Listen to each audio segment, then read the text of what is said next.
Hello అండి, నమస్తే. Genuine cars AP. నా పేరు సుబ్రహ్మణ్యం, అది కాకినాడ, ఆంధ్రప్రదేశ్. మన పార్ట్నర్ గడ్డ రమేష్ గారు భీమవరం దగ్గర వెంపలో ఉంటారు సార్. 2 నెంబర్లు డిస్ప్లే మీద ఉంటుంది. మీకు ఏ ఎంక్వైరీ కావాలన్నా మీరు ఫోన్ చేయండి సార్. ఎనీ టైం మేము ఫోన్ ఎత్తుతున్నాం. ఒకవేళ నా ఫోన్ ఏమైనా స్విచ్ ఆఫ్ వస్తే వీడియో తీస్తున్నానని మీరు తెలుసుకోండి. నేను ఇప్పుడు ఈ వీడియో చేయడానికి గల కారణము అంటే మధ్య మధ్యలో కొన్ని విషయాలు మీకు చెప్పాలన్న ఆశతో నేను వీడియో చేస్తున్నాను. అంటే ఒక్కొక్క కామెంటు నాకు వీడియో చేయడానికి అవకాశం కల్పిస్తుంది. Last time sir spark out పెట్టాను బిఫోర్ ఎస్టర్డే, 99,000కి పెట్టాను సార్. 2011-12 గుర్తులేదు. అది ఎవరు కామెంట్ చేశారు, ఏమండి ₹1,00,000 ఎక్కడే దొరుకుతుందని.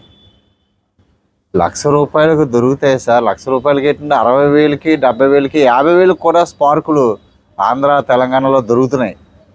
అందులో ఏమాత్రం మీతో నేను ఏకీభవిస్తాను. ఒక స్పార్క్ విజయవాడలో ఒక స్పార్క్ అమ్మని చెప్పారు. అది 2012 ఎల్ఎస్ అనుకుంటుంది. 2021లో 1,45,000 తిరిగిందండి. లాస్ట్ సర్వీస్ అక్కడ దాకా ఉందా 1,45,000 2021లో. అంటే 21 నుంచి 24కి అట్లీస్ట్ ఒక 40,000 తిరిగి ఉంటారు. అంటే సుమారుగా 1,80,000 కిలోమీటర్లు దాటి ఉంటుంది ఆ కారు. సార్ ఒక 60,000కి అయితే ఇచ్చేద్దాము, ఒక 5-10 అటు ఇట్లో అన్నారు. నేను పెట్టిన కారు 2011 అవ్వచ్చు, 12 అవ్వచ్చు. అది 42,000 showroom track sir, up to date. 42,000 showroom track ఉన్నటువంటి వెహికల్ చవర్లెట్ కంపెనీకి అసలు ఎటువంటి లెక్కే లేదు ఆ 42,000 కిలోమీటర్లో. అలాంటి కారు ఎవరు తక్కువ రేటుకి ఇచ్చేస్తారో చెప్పండి. నేను ఈ వీడియో చేయడానికి గల కారణం దయచేసి మీరు అర్థం చేసుకుంటారనే. రేటు మోడల్ ఒక్కటే చూస్తున్నారు, క్వాలిటీ చూడట్లేదు. 80% నా సబ్స్క్రైబర్లో ఉన్నా కావచ్చు, లేకపోతే ఎవరైనా కొత్తగా యూట్యూబ్ చూస్తున్న వాళ్ళు కావచ్చు. ఎగ్జాంపుల్ చెప్తాను సార్, కొద్దిగా మీరు అర్థం చేసుకోండి. ఓపిక్గా వీడియో చూడండి. కామెంట్ బాక్స్ ఖాళీగా ఉంది కదా అని ఏదో కామెంట్ చేస్తే పెద్ద పెద్ద మంచి వాళ్ళకు కూడా నెగిటివ్ కామెంట్ చేసే దుర్మార్గులు ఉన్నారు సార్ మనకి. అది చాలా బాధాకరమైన విషయం. డాక్టర్ పాండే భారతదేశంలో నెంబర్ 1 కార్డియాలజిస్ట్ సార్. భారతదేశంలోనే కాదు, ప్రపంచంలోనే టాప్ 10లో ఒక డాక్టర్ సార్. డాక్టర్ పాండే ముంబైలో ఉంటారు సార్. 1954 ఆయన బర్త్డే. అంటే ఇంచుమించు 70 years ఓల్డ్ అండి. ఆయన 85% సక్సెస్ రేట్ అండి బైపాస్ సర్జరీలో. ఆయన ఇంటర్వ్యూ ఇస్తే ఆయనకు కూడా నెగిటివ్ కామెంట్ చూశానండి. అలాంటి మనుషులు ఉన్నారు సార్ మనకి సమాజంలో. అంటే నెగిటివ్ కామెంట్స్ చేస్తే చేయనివ్వండి, నమ్మిన వాళ్ళు నమ్ముతారు, అది లేదు. ఎనీహౌ అది పక్కన పెడితే అండి, ఈ కార్ల విషయానికి వస్తే నేను ఇంత ప్రయాసపడుతున్నానంటే కారు క్వాలిటీ ఇవ్వాలని. నేను ఇచ్చే కారు గ్యారంటీగా మీకు 10 సంవత్సరాలు నడిపేయండి అన్నట్టుగా ఏమీ ఉండదండి. మనం కొనేది సెకండ్ హ్యాండ్ కారు అండి. హోండా సిటీ 16 నుంచి 18 లక్షల రూపాయల కారు ఇక్కడ మీరు 4 లక్షలకి 5 లక్షలు కొంటే దానికి 7 లక్షలు అవుతుంది. ఎంత రేటు తగ్గుతుందండి? ఈ 8 సంవత్సరాల కారు దానికి రిపేరు రాకుండా ఎలా ఉంటుంది సార్ చెప్పండి? మనం కొనేది సెకండ్ హ్యాండ్. డోర్ సౌండ్ రాకూడదు, టైర్స్ సీల్ టైర్ ఉండాలంటే అవుతుందా చెప్పండి? మనకి ఆ టైరు మనం కొన్న తర్వాత టైర్లు వేసుకోవాల్సి వస్తుంది. నేను టెస్ట్ చేసినప్పుడు బాగుంటుంది. మీ దగ్గరికి వచ్చిన తర్వాత ఒకసారి 4 రోజులకే బ్యాటరీ డిశ్చార్జ్ అవ్వచ్చు. ఎందుకంటే ఎప్పుడో వేసిన బ్యాటరీ. కొన్ని అయితే కొత్త బ్యాటరీ వేసి ఉంటే అదృష్టం, లేదా బ్యాటరీ వేస్తారు. ఒక 5,000 పెట్టుకుని బ్యాటరీ మనం వేయించుకోలేమండి. మళ్ళీ మనకు 4 సంవత్సరాలు చూసుకోవసరం లేదు కదా. అలాగే ఒక 60,000 తిరిగిన కారు నేను ఇస్తాను. ఇచ్చినప్పుడు దానికి మనకు అన్నీ షోరూమ్ పట్టుకెళ్ళి clutch plates, brake pads, tyres ఇవన్నీ చేసి మనకి ఇవ్వరండి. వాళ్ళు రొటీన్ సర్వీస్లో సర్వీస్ చేయించుకుంటారు. క్లచ్ ప్లేట్లు సార్ ఇంకొక 5,000 10,000 తిరగవచ్చు అంటారు. ఆ క్లచ్ ప్లేట్లు ఏమవుతుందంటే మనం ఇచ్చి వెళ్ళిన తర్వాత ఒక 5,000 తిరిగిన తర్వాత క్లచ్ ప్లేట్లు పోతాయి. కేవలం మనకి క్లచ్ మూమెంట్ అనేది నేను టెస్ట్ చేసినప్పుడు బాగుందా లేదా అని చూస్తాను. కొనుక్కుండే వాళ్ళు అనుకుంటారు మార్చి ఇచ్చేయండి సార్ కొత్తవి అంటారు. కొత్తవి ఎందుకు మార్చేస్తారంటే పని చేస్తుంది కదా. మనం పట్టుకెళ్ళామంటే అది ఏం చేస్తారు, క్లచ్ ప్లేట్లు వీక్ సార్ అంటారు. వీక్ అన్నప్పుడు మీరు నాకేం చెప్తారు, సార్ క్లచ్ ప్లేట్లు పోయినాయి సార్ అంటే ఆ మాత్రం కూడా రిపేర్ రాకుండా కారు ఎలా ఉంటుంది? ఏమైనా ఇంజిన్ మీకు 1,50,000 1,00,000 తిరిగి నేను ఇస్తున్నానా? సర్వీస్ హిస్టరీ ఉన్నాయి నేను ఇస్తున్నాను. గేర్ బాక్స్ పర్ఫెక్ట్గా స్మూత్గా ఉన్నటువంటి గేర్ బాక్స్ ఇస్తున్నాను. సస్పెన్స్ పరంగా కూడా ఆ బుష్లు ఆర్మ్స్ అన్నీ కూడా టైట్గా ఉన్నటువంటి కార్లు మీకు చెక్ చేసేస్తున్నాను. స్క్రాచెస్ అంటారా, అది కూడా మ్యాక్సిమం ఓనర్స్ నెత్తి మీదే పెట్టేస్తున్నాను. సార్ కొద్ది చేసి ఇచ్చాను అంటే ఒక 5,000 అయినా 6,000 అయినా వాళ్ళే చేయిస్తున్నారు. కారు మనం కొనే సెకండ్ హ్యాండ్ కారుకి మొత్తం ఏమీ ఉండకూడదు సార్.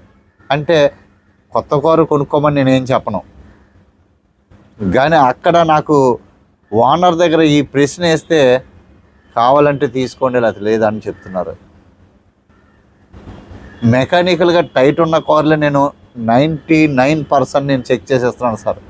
ఎక్కడో ఒక కారు బ్యాటరీ పోవచ్చు, ఎక్కడో ఒక కారు క్లచ్ ప్లేట్లు వీక్ అవ్వచ్చు, కానీ కారు పనిచేస్తుంది. క్లచ్ ప్లేట్ వీక్ అవుతే గేర్ కొద్దిగా హార్డ్ పడుతుంది, కానీ నేను చెక్ చేసినప్పుడు పర్ఫెక్ట్గా చేయడానికి నేను ట్రై చేస్తున్నాను. మెకానికల్గా నేను నా ఎక్స్పీరియన్స్ని ఉపయోగించి నేను ట్రై చేస్తున్నాను. సో మీరు అర్థం చేసుకోవాలి. ఎగ్జాంపుల్ చెప్తున్నాను సార్, కారు ఖరీదు ఎలా ఉంటుందంటే 1,00,000 రూపాయలకి ఎక్కడ వచ్చేస్తుందండి అంటే నేను ఒకటి చెప్తున్నాను. కలకత్తాలో నా ఫ్రెండ్ ఒక ఆయన సబ్స్క్రైబరు, బెంగాల్ అతనికి 2016 జాగ్రత్తగా వినాలి సార్, మీరు ఇది వినాలి. 2016 82,000 తిరిగింది i10 sports. 2016 i10 sports 82,000 driven, 2,25,000కి ఇప్పించాను సార్. నా ఫ్రెండ్ అండి, అతని దగ్గర నేనేమి డబ్బులు ఆశించలేదు. ఇంకెక్కడే కదా, నాకేం ఖర్చు అవ్వలేదు. ఏదో ఖర్చుకి ఒక 5,000 ఇచ్చారు, ఓకే హ్యాపీ. అయితే మీకు ఇప్పుడు నేను మాట్లాడుతూ ఉండగానే కొద్దిగా ఎడిట్ చేసి మీకు ఆ కారు ఫోటో ఒకటి ఇప్పుడు పెడతాను. ఇంకో కారు 2014 సార్, అది 2016 82,000 తిరిగింది. ఇది 2014 మ్యాగ్నా స్పోర్ట్స్ కంటే తక్కువ మోడల్ సార్. మ్యాగ్నా 2,30,000 చెప్పారు సార్, ₹1 కూడా తగనన్నారు. హుండై షోరూమ్ ఎక్స్చేంజ్కి వెళ్తే 2,25,000 రేటు కట్టి తీసుకుంటా అన్నాడు సార్. ఆ కారు చూడండి, దాని వాల్యూ యాక్చువల్గా మనం ఆంధ్రాలో అయితే మీరు ఖచ్చితంగా 2,00,000 లోపే కడతారు రేటు. ఎందుకంటే 2014 కారు కదా, i10 కప్ప ఇంజిన్, గ్రాండ్ i10 కాదు, 2,00,000 లోపే కడతారు మీరు. కానీ కలకత్తా ఈ సిటీలోనే హుండై షోరూమ్ 2,25,000 కట్టాడు అంటే ఆ కారు క్వాలిటీ ఎలా ఉందో మీరు ఆలోచించాలా. మీకు నేను డైరెక్ట్గా పరిగెట్టుకుని నేను ఆ హుండై షోరూమ్ దగ్గరికి వెళ్ళి ఆ ఈవినింగ్ నేను ఆయన ఫోటోలు తీశాను. హుండై షోరూమ్స్ పేరు కూడా ఉంటుందండి, నేను ఫోటోలు పెడతాను. ఇప్పుడు నేను కొద్దిగా ఎడిట్ చేసి వీడియో అయిపోయిన తర్వాత ఫోటోలు పెడతాను, డిస్ప్లే కూడా ఫోటో పెడతాను. ఎంత తిరిగిందో తెలుసా సార్? 8,900 తిరిగింది సార్. సార్ ఇండియా మొత్తం మీద ఇలాంటి కారు మనకు దొరుకుతుందా? 8,900 అంటే సార్, మీరు కారు కొని సంవత్సరం మ్యాక్సిమం 2 సంవత్సరాల్లో ఈ 8,000 9,000 తిరిగేస్తాం మనం. 10 సంవత్సరాల కారు 8,900 తిరిగింది అంటే అసలు కొత్త కారు ఇంజిన్కి ఈ కారుకి తేడా ఏంటి సార్? కాబట్టి మనం కంపేర్ చేసుకోవాలి సార్. మనము అసలు ఆ క్వాలిటీ కంపేర్ చేయకుండా సార్ 10 సంవత్సరాలు అయిపోయింది కదా, ఇంకా లైఫ్ ఎంత ఉంది? పెట్రోల్ కారు హ్యాపీగా 20-25 సంవత్సరాలు మ్యానుఫ్యాక్చర్ దగ్గర నుంచి నడుపుకోవచ్చు సార్, గవర్నమెంట్ పర్మిషన్ తోటి ధైర్యంగా. డీజిల్ కార్లకి బ్యాక్ కంప్రెసర్ వస్తుంది, క్లచ్ కంప్లైంట్లు వస్తాయి సార్. డీజిల్ అడుగుతారు, కానీ డీజిల్ ఎప్పుడూ షెడ్కి వెళ్తూనే ఉంటాయి. పెట్రోల్ కార్లు ఏమి షెడ్కి వెళ్ళే పని ఉండదు సార్. మెయింటెనెన్స్ హ్యాపీ సార్, హ్యాపీగా ఉండొచ్చు పెట్రోల్ కార్లు. కానీ కొంతమంది డీజిల్ కారు అని చెప్పి డీజిల్ కారు మైలేజే చూసుకుంటారు తప్ప మెయింటెనెన్స్ చూసుకోరు. తీసుకున్న నెల రోజులకే సార్ అది కంప్లైంట్ వచ్చింది, ఇది కంప్లైంట్. డీజిల్ కారు కంప్లైంట్స్ వస్తాయి సార్, ఎందుకంటే డీజిల్ ఇంజిన్ టార్క్ ఎక్కువ, అది వేరు. అది దాని పంపు, దాని నాజులు, దాని సిస్టమే వేరు. Petrol engine zero maintenance sir, హ్యాపీగా నడుపుకోవచ్చు. కారు క్వాలిటీని మీరు కంపేర్ చేయాలి సార్. ఇంకొక కారు ఉంది i10, 2011 సార్. అది 2011 మనకి ఎంత ఉందో తెలిసిన ఆంధ్రాలో 2 లక్షల లోపు ఉంది సార్ కారు. 2 లక్షల లోపు ఉంది కారు. 2011 అంటే 1,60,000 కూడా వచ్చేస్తాయి, 1,70,000 కూడా వచ్చేస్తాయి. మరి ఇక్కడ నాకు నిన్న డ్రైవర్ ఫొటోస్ పెట్టాడు, నేనేం పెట్టలేదు సార్, ఎందుకంటే మీకు తక్కువ తిరిగిన దాంతో పని లేదు కదా, మోడలో రేటే. కాబట్టి 2011 స్పోర్ట్స్ సార్. అది ఫైనల్ రేట్ ఎంత తెలుసండి? 1,90,000 చెప్పారండి. ఎన్ఓసి మాకు సంబంధం లేదన్నారు. 1,90,000 అండి. మనకి 1,70,000కి వస్తుంది. ఈ 1,90,000 పెట్టుకుని మనం ఇంకొక 70,000 అవుతుంది దీనికి, అంటే 2,60,000 2,70,000 అయిపోతుంది. ఎవరు కొంటారు సార్? కానీ ఎంత తిరిగిందో తెలుసండి? 13,000 తిరిగింది. 13,000 తిరిగింది. అది మరి మీరు అర్థం చేసుకుంటలేదు కొంతమంది. 13,000 తిరిగింది సార్. మనకి ఆంధ్ర తెలంగాణలో 1,70,000 1,80,000 1,90,000 కార్లు ఉన్నాయి. 2 లక్షలు చూసుకోండి. మరి ఇది 2,70,000 అవుతుంది. 70,000 ఊరికనే ఎవరు ఇస్తారు? మీరు ఊరికనే పెట్టరు కదా, ఎందుకంటే మోడల్ చూస్తున్నారు కాబట్టి. క్వాలిటీ కారు చూడాలి సార్. 2022 లక్ష తిరిగితే ఉపయోగం ఏంటి సార్? 2015 కొనుక్కోండి, 50,000 తిరిగింది. మోడలో డిజైన్ కాదు సార్, క్వాలిటీ చూడండి సార్ దయచేసి.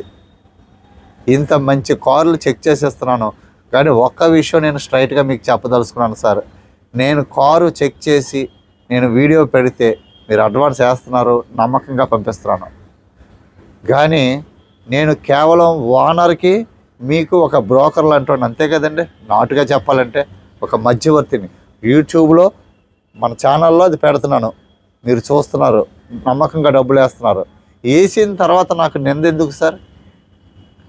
మీరు నచ్చి కొనుక్కున్నప్పుడు, అంటే నా మీద నమ్మకం అంటే రండి, మీరు వచ్చి కారు చెక్ చేసుకోండి, చూసుకోండి. సరే ఇన్ని లక్షలు ఖర్చు పెట్టేటప్పుడు ఒక 5,000 ఒక తీసుకురండి, ఇక్కడ మెకానిక్ నేను పురమేస్తాను. మళ్ళీ అది కూడా మీరు నా మీద నిందేస్తారేమో మీ తరపు మెకానికర్ అని. కాదండి, ఆన్లైన్ మెకానికర్లు ఉన్నారు. ఆ మెకానికర్లు వచ్చేస్తారు, వాళ్ళు ఎవరో ఓనర్కే తెలీదు, మీకు తెలీదు, నాకు తెలీదు, వచ్చి చెక్ చేస్తారు. లేదా కూడా తీసుకురండి, ఒక మనిషిని తీసుకొస్తే మనిషికి ఒక 5,000 ఖర్చు అవుతుంది, ఇద్దరికి 10,000 అవుతుంది. ఇన్ని లక్షలు పెట్టి కొనుక్కున్నప్పుడు 10,000 ఖర్చు పెట్టుకోండి.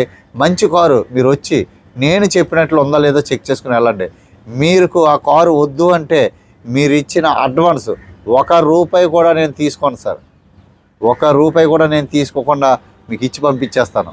మీరు లాస్ అయితే ట్రావెలింగ్ లాస్ అవుతారు, కానీ మీకు సాటిస్ఫై అవుతారు కదా. నేను వచ్చిన కారు నేను పెట్టిన కారు మీరు వచ్చారంటే 100% పట్టుకెళ్తారన్న నమ్మకం నాకుంది. బట్ మీ సాటిస్ఫై కోసం రండి, చక్కగా చూసుకోండి సార్. ఒకవేళ మీకు రావడానికి ఇబ్బంది అయితే, కుదరకపోతే, ఉద్యోగాలు వ్యాపారాలు చేసేవాళ్ళు అయితే మీరు నమ్మిన ఒక డ్రైవర్ని పంపించండి, నేను చెప్పినట్టు చూసుకుంటాడు. చక్కగా సర్వీస్ హిస్టరీ ఇస్తాను, అన్నీ ఇస్తాను. సర్వీస్ హిస్టరీ మీరు అడ్వాన్స్ వేయగానే సర్వీస్ హిస్టరీ మీకు పంపిస్తున్నాను. కాబట్టి మీరు అర్థం చేసుకోండి. 14 నిమిషాలు అయిపోయింది, అంటే ఏదో చెప్దాం అనుకుని ఏదో చెప్తున్నాను, కానీ క్వాలిటీ చూడండి sir. Car second hand car కొన్న మొదటిది క్వాలిటీ చూడండి, సంవత్సరాలు చూడండి, బట్ క్వాలిటీ చూడండి. మా ఫ్రెండ్ కొనుక్కున్నాడండి ఇదే కారు 4 లక్షల కంటే. క్వాలిటీ చూడండి, కిలోమీటర్ చూడండి, వేరియేషన్ చూడండి, మోడల్ చూసుకోండి. ఏ కారు ఎంత ఉందో మీ అందరికీ తెలుస్తుంది, ఎందుకంటే ఈరోజు అంతా సోషల్ మీడియాలో ఓపెన్ అయిపోయింది. అంతా చాలా క్లియర్గా మనకి rate second hand quality car ఎంత ఉందో రేటు తెలిసిపోతుంది మనకి. చూసుకోండి, మీకు అది సాటిస్ఫై అయ్యి న్యాయం అనిపిస్తేనే తీసుకోండి సార్. నా మీద దయచేసి నిందేయొద్దు. కారులు నాయి కాదు, ముక్కు ముఖం తెలియని ఎవరయ్యో మా డ్రైవర్లు ఫోన్ చేసి సార్ పలానా సార్ కారు అమ్ముతారట, మీకు నచ్చితే చూసుకోండి అంటారు. ఎందుకంటే ఆడికి ఒక 1000-1500 నేను ఇస్తానన్న ఆశ. వెళ్తాను, చెక్ చేస్తాను, పెడుతున్నాను. షోరూంలో చేసిన కారే నేను వీడియో పెడుతున్నాను, రోడ్ల మీద చేసిన కార్లు నేను పెట్టట్లేదు. పెట్టిన తర్వాత మీరు రేట్ అది మీ ఇష్టం, అమ్మేవాళ్ళు ఇష్టం. సార్ నేను ఓనర్కి డైరెక్ట్గా ఫోన్ ఇచ్చి మాట్లాడిస్తున్నాను సార్.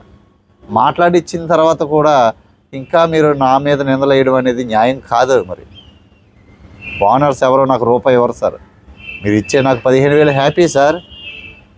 నెక్స్ట్ ఎన్ఓసి విషయంలో సార్, ఎన్ఓసి చాలామందికి అపోహ, 2 రోజుల్లో అయిపోతుంది, వారం రోజుల్లో అయిపోతుంది అంటే కొన్ని ట్రాఫిక్ లేనటువంటి ఆర్టీఓ ఆఫీసులో కొద్దిగా వారం రోజుల్లో అయిపోయిన సందర్భాలు ఉన్నాయి. ఢిల్లీలో చాలామంది మా తమ్ముళ్ళు చేస్తున్నారు, చాలామంది చేస్తున్నారు సార్, తక్కువ టైంలో, ఒక 5 డేస్లో అట్లా చేస్తున్నారు. కానీ అన్ని చోట్ల అవ్వదండి. అంటే కలకత్తాలో మీకు ముఖ్యంగా అవ్వదు సార్. ఎందుకంటే ఇక్కడ ఒక ఆర్టీఓ ఆఫీసు నుంచి ఇక్కడ నా ఫ్రెండ్స్ ఉన్నారు కదా, ఈ డీలర్, ఆ డీలర్కి అప్పు చెప్తున్నాను, వాళ్ళ ఏజెంట్ ఏం చేస్తారంటే అక్కడ దూరంగా 100 కిలోమీటర్ల దూరం ఉన్నటువంటి ఆ ఫైల్ ఇక్కడికి ట్రాన్స్ఫర్ చేసుకుంటారు. దాన్ని సిఏ అంటారు, చేంజ్ ఆఫ్ అడ్రస్. ఇక్కడికి చేంజ్ ఆఫ్ అడ్రస్ చేసుకుని ఇక్కడ నుంచి దానికి ఎన్ఓసి అప్లై చేస్తాం. నేను పర్ఫెక్ట్ డాక్యుమెంట్స్తో ముందుకు వెళ్తున్నాను సార్. మీకు 20 రోజుల నుంచి 30 వర్కింగ్ డేస్ ఖచ్చితంగా అవుతుంది సార్. ఏదో 2 రోజులకి 4 రోజులకి ఎక్కడ అవుతుంది సార్? దాని ఎంక్వైరీ వారం రోజులు పడుతుంది సార్. వారం రోజులు పడుతుంది ఎన్ఓసి ఎంక్వైరీకి. ఏంటి, వితౌట్ చలానాస్ ఇవన్నీ చూడడానికి వాళ్ళకి. మన ఒక్క ఫైలే కదా, మనలాంటి కొన్ని 100 ఫైల్స్ ఉంటాయి. దయచేసి అర్థం చేసుకోండి సార్. 40 రోజులు 2 నెలలు అయిన సందర్భాలు కూడా ఉన్నాయండి. కానీ నేను మీకు ఎంత తొందరగా ఇవాళ ఇస్తే రేపు ఇచ్చేయాలనే ఉంటుంది. కానీ వర్క్ అవ్వాలి కదా, అర్థం చేసుకోండి. మీరు ఓపికగా ఉండండి. నేను క్లియర్గా కారు ప్రతి వీడియోలో చెప్తుంటాను సార్. కారు మీరు తీసుకుని వెళ్ళిన తర్వాత తిరగకుండా ఉండడమే మంచిది. ఒక నెల రోజులు ఓపిక పట్టండి. ఎందుకు తిరగడం? కారు కొంటే తిరగాలని ఉంటుంది. మన వీధుల్లో తిరగండి, హైవే మీదకి మీ సిటీలో కట్ట వెళ్ళకండి. ఎందుకంటే వేరే స్టేట్ వెహికల్ ఆపుతారండి. ఎందుకంటే అందులో ఏ లోసుకైనా దొరికితే ఆ డిపార్ట్మెంట్కి మరి చలనాల రూపంలో ఆదాయం కాబట్టి ఆపుతారు. మీరు దయచేసి తిరగొద్దు. క్లియర్ కట్గా మీకు ఎన్ఓసి వచ్చిన తర్వాత ట్రాన్స్ఫర్ చేసే వరకు మీరు తిరగొద్దు సార్. మన ఆంధ్రాలో అయితే 4 డేస్ ప్రాసెస్ సార్. చాలా చక్కగా చేస్తున్నారు డిపార్ట్మెంట్ వాళ్ళు, చాలా క్లియర్గా చేస్తున్నారు. తెలంగాణలో కొద్దిగా ఆలస్యం అవుతుంది సార్, కానీ ఆంధ్రాలో ఎంత ఆర్టీఏ డిపార్ట్మెంట్ చాలా ట్రాన్స్పరెంట్గా చాలా క్లియర్గా చేస్తున్నారు సార్. ఫస్ట్ డే మీరు ట్యాక్స్ కట్టేస్తారు, రెండో రోజు చాసీ నెంబర్ బ్రేక్ ఇన్స్పెక్టర్ గారు ఫోటో తీసుకుని మన ఫైల్లో అప్లోడ్ చేస్తారు. థర్డ్ డే సూపరింటెండెంట్ గారు ఆర్టీఏ గారు అప్రూవ్ చేస్తున్నారు. ఫోర్త్ డే మీకు నెంబరు మీ పేరు ఆర్సీ వచ్చేస్తుంది. చాలా ఈజీగా చేస్తున్నారు సార్, చాలా చక్కగా చేస్తున్నారు డిపార్ట్మెంట్స్ వారు. అందరికీ కూడా థ్యాంక్ యూ సార్. సార్ మీరు ఒక విషయం, నాలాంటి యూట్యూబర్స్, ఇది ప్రత్యేకంగా ఎవరైనా ఆర్టీఏ ఏజెంట్స్ కానీ ఆర్టీఏ డిపార్ట్మెంట్ వారు, పోలీస్ డిపార్ట్మెంట్ వారు చూస్తుంటే సార్ మీకు ఒక రిక్వెస్ట్ సార్. నాలాంటి యూట్యూబర్స్ భారతదేశంలో చాలామంది ఉన్నారు, ఆంధ్ర, తెలంగాణలో, తెలుగు రాష్ట్రాల్లో. మా బ్రతుకు తెరువు కోసం మేము వస్తున్నాం. మంచి కూరలు దొరుకుతున్నాయని వాళ్ళు కొనుక్కుంటున్నారు. ఈ 2 ప్రాసెస్లో ఆంధ్ర, తెలంగాణ గవర్నమెంట్కి కొన్ని లక్షల రూపాయల్లో, కోట్ల రూపాయల్లో ట్యాక్స్ రూపంలో ఆదాయం వస్తుంది. కాబట్టి మీరు దయచేసి ఇలాగా ఖచ్చితంగా ఎన్ఓసి ఇస్తాము, ట్యాక్స్ కరెక్ట్గా, ఇది లీగల్గా చాలా చక్కగా జరుగుతుంది. మీరు దయచేసి వాహనదారులను ఇబ్బంది పెట్టొద్దని మీకు హృదయపూర్వకంగా విజ్ఞప్తి చేసుకుంటున్నాను సార్. దయచేసి, ఎందుకంటే పేదవాళ్ళు సార్ అప్పు చేసి బంగారు వస్తువులు తాకట్లు పెట్టి లోన్లు పెట్టుకుని కార్లు కొనుక్కుంటున్నారు, కొత్తవి కొనలేక. కాబట్టి దయచేసి ఇబ్బంది పెట్టద్దు, మీరు సపోర్ట్ చేయండి సార్. మీ సపోర్ట్, డిపార్ట్మెంట్ సపోర్ట్ మాకు చాలా అవసరం ఉంది. ఇంత దూరం నుంచి నేను కొన్ని 100 కార్లు బై రోడ్డు తీసుకొచ్చినా ఎప్పుడు ఎటువంటి ఇబ్బంది జరగలేదు. కాబట్టి డిపార్ట్మెంట్ వాళ్ళకు కూడా నేను రిక్వెస్ట్ చేస్తున్నాను సార్, సపోర్ట్ చేయండి. ఇతర రాష్ట్రాల కార్లు తేవడం వల్ల మనం మన రాష్ట్రానికి ట్యాక్స్ రూపంలో ఖజానాకి ఆదాయం మరి ఇచ్చినటువంటి వారు అవుతాము. I'm very happy sir. Thank you sir. నమస్తే. సపోర్ట్ చేయండి. ఎక్కువ 20 నిమిషాలు వీడియో అయిపోయింది. ముఖ్యంగా కార్ల గురించే మీకు చెప్పాలనుకుంటున్నాను. క్వాలిటీ చూడండి సార్. కార్లు మీరు సంవత్సరాలు చూసి ఏం చేస్తారు సార్? 2012, 13, 14 కార్లు 20,000 తిరిగిందంటే అలాంటి కారు కొనుక్కుంటే మీకు ఇంకో 10 సంవత్సరాలు తిరగచ్చు గ్రీన్ ట్యాక్స్ కట్టుకుని. దానివల్ల ఎవరికీ నష్టం లేదు సార్. ఎందుకంటే పెట్రోల్ కారు నాన్ పొల్యూషన్ కాబట్టి ఎవరికీ నష్టం లేదు. కాబట్టి అర్థం చేసుకోండి, క్వాలిటీ చూసుకోండి. సెకండ్ హ్యాండ్ కారు కొనడం ఇది ఇంపార్టెంట్. సెకండ్ హ్యాండ్ కారు కొనడం మనం తెచ్చిన తర్వాత ఒక బ్యాటరీ అయిపోవచ్చు, క్లచ్ ప్లేట్లు, అంతకంటే బ్రేక్ ప్యాడ్స్, ఇంతకంటే ఇంకేం ఉండవు సార్. నేను ఇచ్చిన కార్లకి అవి ఏమైనా కొన్ని మార్చుకోవాలంటే అవి మీరు మార్చుకోండి. దానికి మీరు తెచ్చిన వెంటనే 5,000 పెట్టుబడి పెట్టేసాం, 10,000 పెట్టేసాం అంటే మీ కారుకి మీరు పెట్టుకుంటున్నారు. సెకండ్ హ్యాండ్ కారుకి కొత్త బ్రేక్ ముక్కలు, కొత్త టైర్లు, కొత్త క్లచ్ ప్లేట్లు వేసేవరో అది మీరు అర్థం చేసుకోండి. ఇంజిన్ పరంగా బాగుందా లేదా అనేది నేను చెక్ చేస్తాను. బాడీ రస్ట్ ఉందా లేదా చెక్ చేస్తాను. యాక్సిడెంటలా కాదా ఇంపార్టెంట్ చెక్ చేస్తాను. మరీ ముఖ్యంగా డాక్యుమెంట్స్ పర్ఫెక్టా కాదా, మనకు అది క్లియర్గా ఈజీగా ఎన్ఓసి వస్తుందా లేదా అనేది చెక్ చేస్తాను సార్. మీరు ఇచ్చే డబ్బులు దీనికి వర్త్ అని నేను అనుకుంటున్నాను. ఎందుకంటే 4-5 రోజులకు ఒక కారు అమ్మితే 4-5 రోజులకు నాకు 5-6 వేల రూపాయలు ఖర్చు అవుతుంది సార్. ఇక్కడ మీరు అర్థం చేసుకోండి. మీరు ఇచ్చే సార్ దానికి కూడా 10,000 అడిగితే 10,000 సార్, 10,000 కూడా ఎక్కువ అంటే సార్ కలకత్తాలో ఉన్నాను సార్, రోజుకి ఎంత ఖర్చు అవుతుందో మీకు తెలీదా? కాకినాడలో నేను ఆ పక్కన ఈ పక్కన అమ్ముకుంటే 10,000 ఇస్తారు సార్, 100 రూపాయలు ఖర్చు అవ్వకుండా. మీరు అర్థం చేసుకోండి సార్. మీరు ఇచ్చే డబ్బులు నాకేమీ మిగిలిపోయి నేనేమి ఆస్తులు సంపాదించను. Okay sir. Thank you sir. Thank you so much. మీరు అందరూ సపోర్ట్ చేస్తున్నారు. ఒకవేళ ఎవరైనా సబ్స్క్రైబ్ చేయకపోతే చేయండి. మీ నుంచి నేను ఆశించేది లైక్ ఆశిస్తున్నాను సార్. లైక్ చేయండి, ఎందుకంటే ఈ వయసులో నాకు సపోర్ట్ కావాలి. Thank you so much sir. మీరు షేర్ చేయండి. నేను ఎంతోమందికి హోండా BRV, ఫార్చునర్లు ఇలాంటివి అడుగుతున్నారు, కానీ కార్లు ఫార్చునర్ BRVలు 1,50,000, 1,30,000 ఇక్కడే తిరిగేస్తున్నారు సార్. అందువల్ల ఇవ్వలేకపోతున్నాను. కొంతమంది ఓపికగా ఉన్న వాళ్ళకి మంచి కార్లు నేను ఇస్తున్నాను, కొంతమంది ఓపిక ఉండట్లేదు. మీ ఇష్టం. ఏదేమైనా మీరు అందరూ సపోర్ట్ చేస్తున్నారు, తక్కువ కాలంలో సపోర్ట్ చేశారు. Thank you so much sir. నమస్తే sir. Thank you so much. Genuine cars AP.